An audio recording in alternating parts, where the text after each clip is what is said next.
What the actual fucking fuck is this networking shit? Holy fuck. So check this shit out. We got protocols, which are like the fucking rules of the road for devices chatting with each other. These bitch-ass protocols let different devices, even with different software and shit-ass hardware, talk to each other.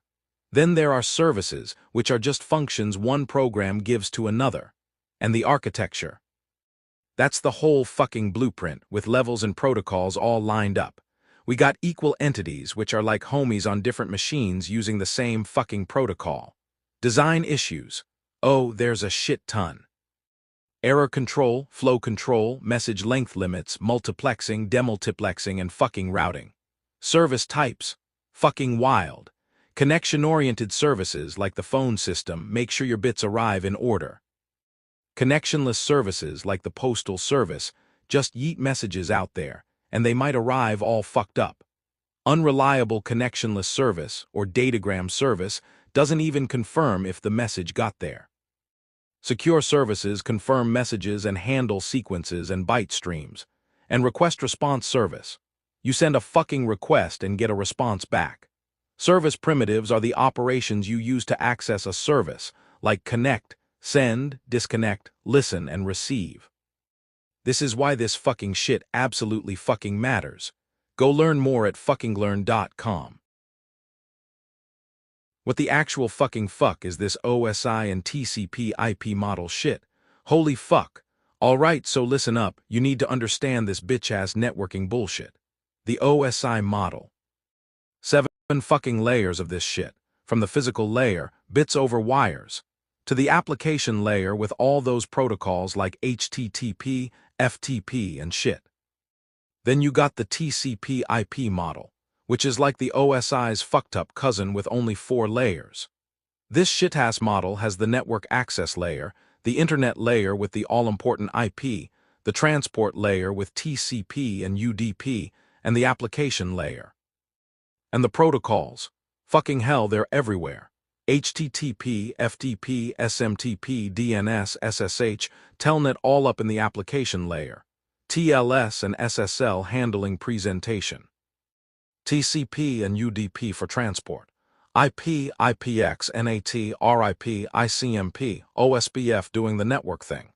Ethernet, ARP, PPP, VLAN, VTP for data link. And Ethernet, 802.11 Wi-Fi, can bus at the physical level. This is why this fucking shit absolutely fucking matters. You can't even browse Reddit without understanding this bitch-ass networking bullshit. Go learn more at fuckinglearn.com. What the fucking fuck is this network application organization shit? Holy fuck. So, you got this bitch-ass client-server model where one fucker serves everyone else, like some kind of digital butler. Then there's the peer-to-peer, P2P model, where every goddamn computer is equal, sharing files and shit directly. It's like a fucking digital commune, but way more efficient. These fuckers use application-level protocols to swap messages, and these protocols define the format and sequence of the messages. We're talking about syntax, semantics, and character encoding methods like big-endian and little-endian. The Internet uses big-endian, also known as the network octet order. P2P applications include file sharing, internet telephony, and energy trading. These networks can be structured or unstructured, but each node has an equal role. Advantages include scalability, redundancy, and increased speed for file sharing. Then you got transport services, connectionless datagram, and connection-oriented byte stream. Datagrams are identified by host and port, while byte streams create a reliable flow of bytes between applications. And let's not forget the domain name system, DNS, which initially used hosts, TXT for mapping hostnames to IP addresses. Now it's a hierarchical tree with top-level domains managed by ICANN. DNS uses a client-server model with resolvers that facilitate DNS queries and maintain a list of root server IP addresses. DNS messages have 5 sections: header, question, answer, authority, and additional information. The header includes information about the message type and content, while the question section contains the domain name and query type. Resource records RR detail resource records like SOA, AAAA, CNAME, and PTR. This is why this fucking shit absolutely fucking matters. You can learn more at fuckinglearn.com. What the actual fucking fuck is this email shit? Holy fuck, I can't believe this bitch-ass technology has been around since the fucking 70s. So, check this shit out. Email has 4 fucking parts. First, you got the message format, which is how the fucking messages are coded. Then, you got protocols, which let these fuck-ass messages get sent between hosts and servers. Next, you got client software, which lets you create and read these goddamn messages. And finally, you got server software, which lets you efficiently exchange messages between servers. Now, these fuck-ass emails have 2 parts. The header and the body. The header has metadata and required lines like from and date. The body is where the actual fucking message is. You got 2, for the main bitches, CC, for the copy bitches, and BCC, for the sneaky bitches. But here's where it gets wild. ASCII text can't handle non-English characters or different data types. That's where MIME comes in, letting you use multimedia attachments. SMTP transfers messages, IMF defines the message structure, and MIME extends the message object for attachments. You got user agents, transfer agents, actors like users, the message handling service, and administrative management domains. Identities include mailboxes, domain names, and message IDs for tracking. Services include message user agent, message submission agent, message transfer agent, message delivery agent, and message store. Protocols. SMTP uses port 25, POP3 uses port 110, and IMAP uses port 143. And if you want to set up your own email server on Debian, you gotta set the hostname. Add a subdomain in DNS, install Apache, MariaDB, and PHP, install Postfix, install Dovecot IMAP, install and configure Roundcube Webmail, and then test that bitch-ass server. This is why this fucking shit absolutely fucking matters. Go learn more at fuckinglearn.com. What the actual fucking fuck is this HTTP shit? Hypertext Transfer Protocol. Holy fuck. Let's dive into this bitch-ass web of madness. So, back in '89, CERN birthed this fuck-ass www thing, a massive collection of documents linked by these bitch-ass hyperlinks. When you want to see a page, your browser does a whole fucking dance. It grabs the URL, asks DNS for the IP address, establishes a TCP connection, sends a request, gets the file, closes the connection, and then finally shows you the fucking page. We got URIs, URLs, and URNs identifying resources. And documents can be static like HTML, XML, and XHTML, or dynamic using CGI, PHP, JSP, ASP, JavaScript, and more.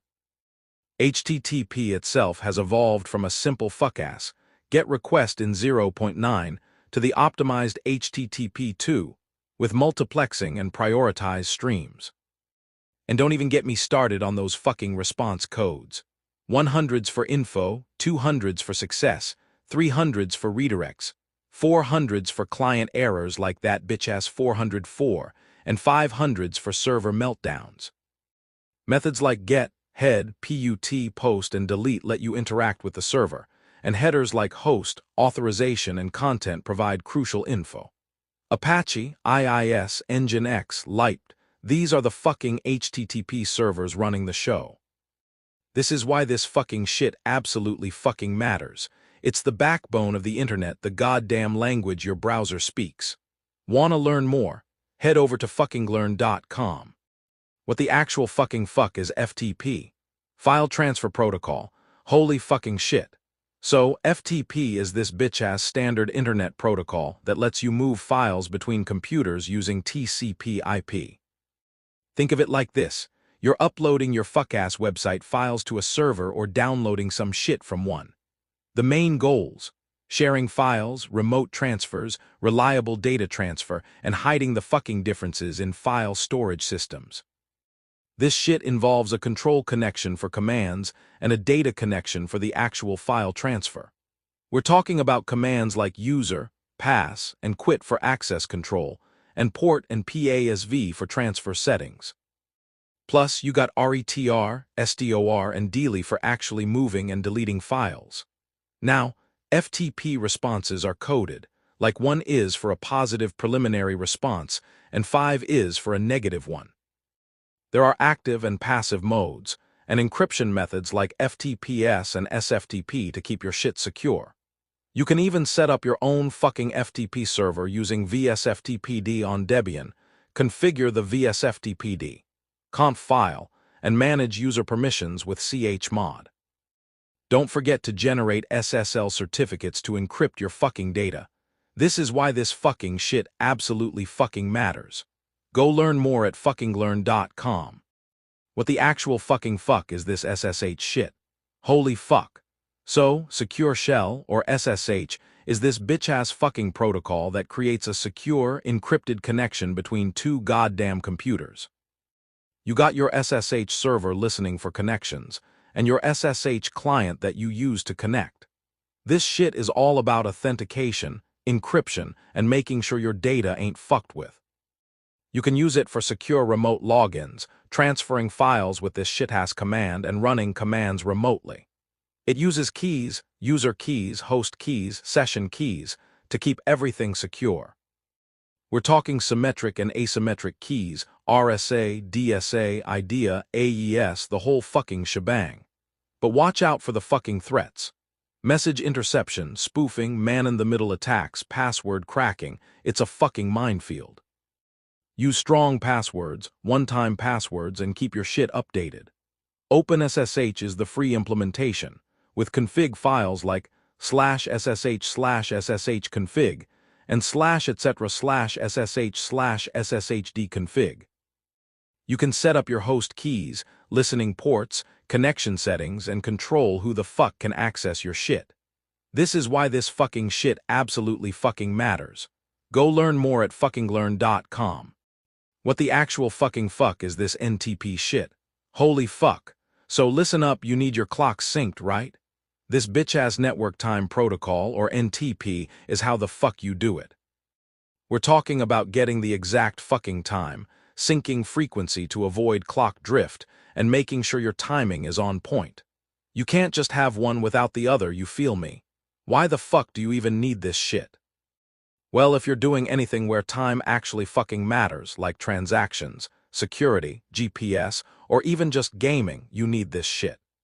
NTP uses UDP on port 123, pulling time from UTC, often from GPS satellites or NIST. It's a fucking hierarchy, right? You got your main servers synced directly to hardware, then secondary servers, and finally clients. These are called stratum levels, starting from 0 at the hardware. You got different modes. Multicast, client, server, symmetric, active, and passive. Choosing your time source is fucking key. Private servers, public ones, NTP pools, pick your poison. Set up your topology, configure that shit, and monitor it. If you're using public servers, think about availability, location, and access policies. For clients, you can use Google, Microsoft, or the NTP pool. Configuration can be done with DNS, CDN, or Anycast. The main programs are NTPD, NTPDC, and NTPQ, with the NTP, conf file, and etc. This is why this fucking shit absolutely fucking matters. Go learn more at fuckinglearn.com. POV, you're vibing with data packets and their squad called the transport layer. It's all about that big brain energy. First, it wraps your data like a burrito, making sure it's ready to hit the network party. Simultaneous communication. Bet, multiple apps on the same device are chatting it up like pros. Now, when it comes to delivering data, they're like a postman, getting your messages to the right app without any mix-ups. They even check for errors, cause nobody likes a failed delivery. We've got UDP for that no-stress, fast-paced life, sending data with a chill, no connection needed. But if you want the gold standard of delivery, you gotta roll with TCP, which is like having a safety net for your data. And let's not forget about RTP for all those real-time vibes. It's juggling multiple streams like a boss even when things get messy. In short, the transport layer is the unsung hero of your data's journey, making sure everything flows smoothly and stays lit. Io fam, let's dive into some network vibes. So we got this whole routing algorithm situation going on, where routers decide how packets be moving through the internet. You got your static options not adapting to traffic versus the chill adaptive ones that switch it up real time. We're talking shortest path routing like it's a game of connect the dots, and flooding packets like a wild party, sending them out everywhere except the front door. Then there's distance vector routing, where routers keep tabs on the best routes like it's their full-time job. Now let's spill the tea on IP6. IP4 played out. We ran out of addresses in 2011, straight panic mode. Enter IP6 with 128 bits, giving us around 3.4 times 10 to the power of 38 addresses. That's like a universe of connections. And yo, forget the old address formats. We're rocking hexadecimals now, simplified headers and all that good stuff for smoother flows. This is where the real internet party's at, so stay tuned and vibe with the 6. POV, you're diving into the world of industrial communication protocols. Robot face, think reliability on steroids. We're talking about networks packed with sensors, controllers, and all the tech wizardry used in industries like manufacturing and energy. Got specific needs? No prob. Each industry rolls with its own vibe, automation, transport, and utilities, you name it. So let's break down the hierarchy. You've got economic levels chatting with the outside world, ERP systems planning the cool stuff, and field devices doing the heavy lifting. Think of common protocols like your Hype Squad, Profibus, DeviceNet, and the wireless fam with Wi-Fi, Bluetooth, and more. At the central control level, we got SCADA systems making moves with TCP/IP, keeping everything in check. And hey, determinism is key.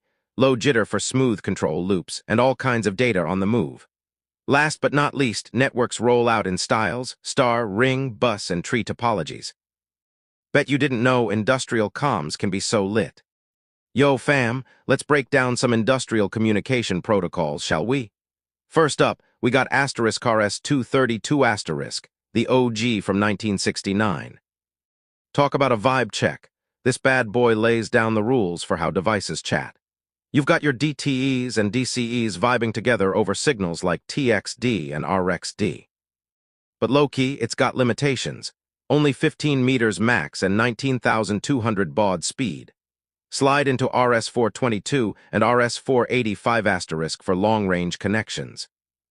RS-422 can go 1,200 meters at 10 Mbps, while RS-485 brings the party with up to 32 devices talking at once. Hello, multipoint comms. Then there's the *MODBUS* protocol, keeping it simple since 79 for client-server messaging. It's got that error detection game on lock but can be a bit picky with who starts the convo. Like, let the client talk sometimes, right? Next stop, DeviceNet*, built on CAN tech. It's all about that data broadcast life, super flexible. Profibus* is basically the high-speed train of industrial protocols, handling up to 127 devices, go big or go home. Finally, we hit up HART*, bringing smart sensors into the mix with dual communication, all while keeping analog signals in check. These protocols are the backbone of industrial automation, making sure everything connects and vibes properly. Bet you feel smarter now.